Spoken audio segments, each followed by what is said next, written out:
내가 일본에 온 지도 어느덧 8개월이라는 시간이 흘렀다. 처음 일본에 왔을 때와 지금의 나는 사뭇 다른 사람처럼 느껴진다. 나는 20대를 실패로 보냈다. 3번의 수능, 휴학하고 준비했던 2년의 편입, 의대 진학을 목표로 몇 번을 노력했지만 결국 마지막까지 불합격했다. 중간에 군대까지 다녀오니 나이는 어느새 20대 중반을 넘어갔다. 20대의 반 이상을 아무것도 이룬 것 없이 통째로 날려버린 것 같아 앞으로의 미래가 막막하고 두려웠다. 하지만 모든 걸 쏟아부어 최선을 다했기에 공부에 대한 미련은 깨끗이 놓아줄 수 있었다. 그리고 공부가 아닌 새로운 도전을 해보고 싶다는 생각이 들었다. 남은 20대를 단 한순간도 후회하지 않게 보내고 싶었다. 그러기 위해 나 자신에 대해 수없이 고민하는 시간을 가졌고, 그렇게 나에 대해 찾아낸 키워드가 요리, 영상, 그리고 다른 나라에서 살아보는 것이었다. 내가 좋아하고 잘한다고 생각되는 요리와 영상을 생각하니 자연스럽게 요리 유튜브 쪽으로 생각이 향했다. 그리고 그간 겪었던 비교와 경쟁에서 벗어나 아무도 모르는 낯선 환경에서 나 스스로를 고립시켜 주변 눈치 보지 않고 새로운 도전을 해보고 싶다는 생각도 들었다. 대학 졸업까지는 약 2년 정도의 시간이 남은 상태였다. 그래도 졸업하고 당장 어떻게 될지 모르니 학업을 놓을 수는 없었다. 대학원 진학도 염두에 두고 연구실 인턴 생활도 병행했다. 그러면서 주말에는 몰아서 요리 촬영을 하고 주중에 잠을 줄여가며 밤새 편집을 해서 유튜브에 업로드를 했다. 그렇게 1년 반이라는 시간이 흘렀다. 결론부터 말하면 그 유튜브 채널은 망했다. 요리도 나름 잘한다고 생각했고 영상 편집 실력도 자신 있었어서 열심히 그리고 꾸준히만 하면 한 번은 반응이 올 줄 알았다. 하지만 현실은 냉정했다.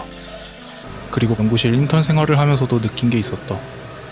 공부를 잘하는 것과 연구를 잘하는 것은 아예 다른 영역이라는 것을 깨달았다.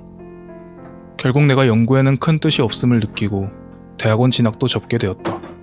그렇다고 졸업 후 바로 취업을 하면 앞으로 해외에서 살아볼 기회가 다시는 없을 것 같았고, 유튜브도 이번 실패를 통해 배운 것을 바탕으로 제대로 올인하면 잘 될 것 같은 아쉬움이 남아있었다. 그래서 나는 대학을 졸업하면 일본으로 워홀을 떠나기로 결정했다. 한국이 아닌 해외에서 살아보며 내가 정말 좋아하고 하고 싶은 요리 유튜브를 다시 한번 제대로 도전해보겠다고 다짐했다. 하지만 부모님께서 이 소식을 반기실 리 없었다. 나름 좋은 대학을 나왔고 나이도 먹을 만큼 먹었으니 이제는 남들처럼 취직하고 자리 잡을 때가 됐는데 뜬금없이 일본 워홀을 가겠다고 하니 당연한 반응이었다. 나 역시 부모님의 마음이 10분 이해가 갔으나 그렇다고 내 뜻을 굽힐 생각은 없었다. 대화로 설득해보려 했으나 점점 의견 차이가 멀어져만 갔다. 말로는 도저히 설득이 안 될 것 같아 나는 내가 지금까지 어떤 경험을 통해 어떤 가치관을 갖게 되었고 왜 지금의 이런 생각을 갖게 되었는지 앞으로의 계획은 어떻게 되는지 등 진심을 담아 장문의 편지를 적어 부모님께 드렸다. 내 진심이 담긴 편지를 읽으신 부모님은 그제야 마지못해 허락해 주셨다. 그렇게 대학을 졸업했다. 하지만 이제 막 졸업한 내게 모아둔 돈이 있을 리 없었다. 그렇다고 이 나이 먹고 새로운 도전을 하겠다면서 부모님께 손을 벌릴 수는 없는 노릇이었다. 시간이 여유롭지도 않았기에 나는 단기간에 시급이 높은 알바를 찾았다. 수협 업한장이었다.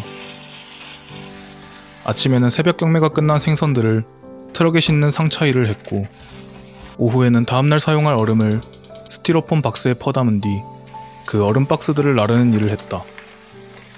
일이 끝나고 집에 돌아가는 길에는 온몸에서 비린내와 땀냄새가 진동을 했고 씻고 누우면 허리가 끊어질 듯 했다.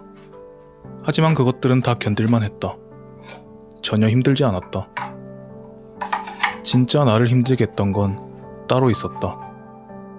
일하는 곳이 동네 사람들도 지나다니며 다 볼 수 있는 개방된 곳이었는데 일을 하는 동안 혹시라도 아는 사람을 마주칠까봐 신경이 쓰였다. 그래도 학창시절에 공부를 꽤나 잘했던 애였는데 지금 이런 초라한 모습을 보이기 싫었다. 마지막 불합격 통보를 받았을 때 나는 내가 바닥을 찍었다고 생각했었는데 아직까지도 그런 알량한 자존심이 남아있었던 것이다. 그럴수록 그냥 묵묵히 머리 받고 더 일에만 집중했다. 그렇게 하다 보니 그 자존심도 서서히 내려놓아졌다. 그리고 점점 쌓여가는 통장 잔고를 보며 묘한 감정을 느꼈다. 공부 말고는 할 줄 아는 게 없는 줄 알았는데 내가 내 힘으로 돈을 벌 수 있다는 이상한 뿌듯함이 들었다. 그리고 그 돈을 앞으로 다가올 내 새로운 미래에 쓸 생각에 설레기까지 했다.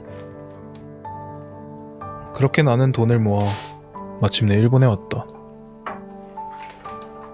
비행기에서 막 내렸을 때 부모님으로부터 응원을 받았던 순간이 아직까지 잊혀지지 않는다.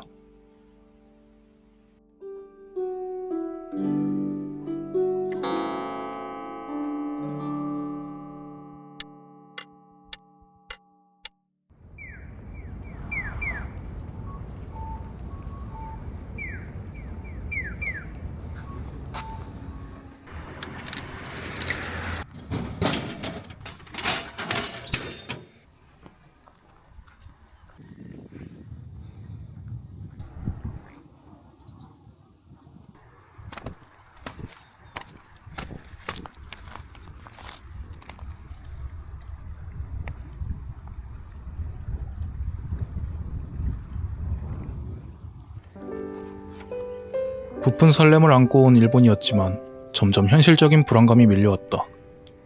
1년이라는 시간 동안 유의미한 성과를 내야 한다는 스스로의 압박감이 있었고 구독자 1000명을 목표로 야심차게 새로 개설한 유튜브 채널은 고요함 그 자체였다. 맨날 며칠을 방구석에 박혀 공들여 만든 영상들은 조회수 10도 나오지 못한 채 매번 묻혔다. 어쩌면 당연한 결과였을지도 모른다. 하지만 이 낯선 타국에서 혼자 이렇게 있으니 점차 무기력함이 다시 들기 시작했다. 그래도 내가 선택한 길이고 20대 내내 워낙 많이 넘어져봐서 그런지 이번엔 마냥 주저앉아 있고 싶지는 않았다. 그렇게 실패하며 배운 것이 하나 있는데 내가 바꿀 수 없는 것을 바꾸려고 집착하면 안 된다는 것이다. 사람은 스스로 통제할 수 없다는 느낌을 받게 되면 쉽게 무기력해지고 동력을 잃어버리는 것 같다. 시험으로 예를 들면 난이도, 경쟁률, 유튜브로 치면 알고리즘 같은 것들은 내 힘으로 어쩌지 못하는 날씨 같은 것이다. 당장 비가 오는 게 마음에 들지 않는다고 내가 그 비를 멈추게 할 수는 없는 일이다. 거기에 집착하며 괴로워하는 대신 내가 바꿀 수 있는 것들에 집중하기로 마음먹었다. 내가 지금 새롭게 바꿀 수 있는 게 뭐가 있는지 고민했다. 그동안 내가 유튜브를 하면서 한 번도 시도해보지 않았던 영역이 바로 쇼츠였다. 쇼츠는 직접 영상을 클릭해서 봐야 하는 롱폼과 달리 시청자들에게 훨씬 쉽게 노출될 수 있는 장점이 있다. 당장 해봐야겠다는 생각이 들었고 다른 성공한 쇼츠 영상들을 분석하며 기획을 다듬어 나갔다. 알고리즘은 통제할 수 없지만 영상의 퀄리티를 올리고 업로드 주기를 짧게 하는 것은 내가 통제할 수 있는 영역이었다. 그러자 거짓말 같은 일이 벌어졌다. 조회수가 조금씩 오르더니 내 영상에 댓글이 달리기 시작했고 구독자 수도 서서히 올라갔다. 내 이야기에 귀를 기울여주고 응원해주는 사람들이 하나둘 늘어났다. 첫 쇼츠를 올린 지 한 달 만에 구독자 1만 명을 달성했고 이후로 정체와 성장을 반복하며 지금은 약 27,000분의 소중한 사람들이 나와 함께 해주고 있다. 내 영상을 보고 힐링이 된다는 댓글을 읽을 때면 내가 좋아하는 요리와 영상으로 누군가의 하루 끝에 잠시나마 작은 가치를 줄 수 있다는 사실에 벅찬 행복감을 느낀다. 세상의 시선에서 본다면 여전히 나는 이력서에 특별히 적을 스펙 한 줄 없는 그저 20대를 어영부영 보낸 쉬었음 청년으로 보일지도 모르겠다. 하지만 20대가 끝나가는 지금, 지난 나의 20대를 가만히 돌이켜보면 사실 나는 한순간도 진짜 편하게 쉬었던 적이 없었다. 수험생 시절엔 사방이 막힌 독서실에서 매일 숨막히는 하루를 보냈고 좀 더 나은 내일을 위해 고민하며 학교와 연구실을 오갔다. 요리하고 촬영하고 편집하느라 숱한 밤을 지새웠으며 생선 비린내 나는 업한장에서 생선 박스를 나르며 마지막 남은 알량한 자존심을 내려놓았다. 남들이 보기엔 별 스펙도 안 되는 그런 의미 없는 시간처럼 보일지 몰라도 나는 나 나름대로 좀 더 잘 살아보기 위해 매 순간 치열하게 발버둥치는 시간들이었다. 많이 실패했고 그만큼 많이 배웠다. 그리고 27,000명의 소중한 모단이분들과 함께하는 지금 나에게는 또 다른 새로운 꿈이 생겼다. 언젠가 팝업 식당을 열어 얼굴도 모르는 나를 조건 없이 응원해준 사람들에게 실제로 내가 만든 음식을 대접하고 싶다. 그리고 맛있는 요리를 만들어보고 싶지만 요리 자체가 낯설고 어렵게 느껴져 포기하는 분들을 위한 밀키트를 만들고 싶다. 직접 만든 음식을 소중한 사람에게 대접했을 때 느낄 수 있는 그 순수한 기쁨을 느끼게 해주고 싶다. 고작 2만 유튜버가 무슨 팝업 식당이니 밀키트니 할 수도 있지만 내가 처음 일본에 왔을 때 원래 내 목표는 구독자 1000명이었다. 구독자 1000명도 아득했던 내가 여기까지 온 것처럼 나는 앞으로도 묵묵히 꿈을 향해 나아갈 것이다. 그러니 앞으로의 그 성장 과정들도 함께 지켜봐 줬으면 좋겠다.